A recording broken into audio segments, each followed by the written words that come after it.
ধরুন হঠাৎ করে বাংলাদেশে যুদ্ধ শুরু হলো, তখন আমাদের জীবন কেমন হবে? আজকে আমরা ভয় নয় বাস্তব বিশ্লেষণ করব।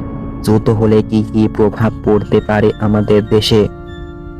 অর্থনীতি। যুদ্ধ হলে সবচেয়ে আগে প্রভাব পড়বে অর্থনীতিতে।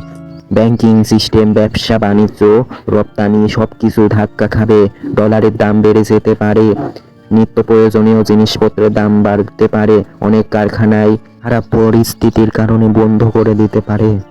তারপরেই প্রভাব পড়বে সাধারণ মানুষের জীবনের উপর।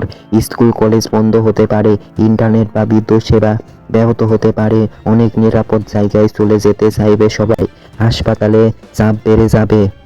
তারপরে প্রভাব পড়বে খাদ্য ও প্রয়োজনীয় জিনিস। যুদ্ধের সময় খাদ্য সরবরাহ সমস্যা হয়, বাজার চাল তেল ওষুধের সংকট তৈরি হতে পারে। মানুষ মজুত করতে শুরু করলে পরিস্থিতি আরও খারাপ হয়।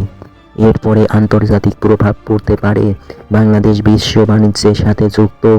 যুদ্ধ হলে বিদেশি বিনিয়োগ কমে যেতে পারে, রেমিটেন্স প্রভাব পড়তে পারে।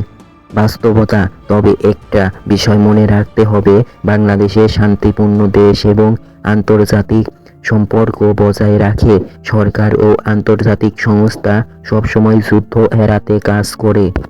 শেষ কথা, যুদ্ধ মানে ধ্বংস, ক্ষতি আর অনিশ্চয়তা। তাই আমাদের সচেতন হতে হবে, কিন্তু আতঙ্কিত নয়।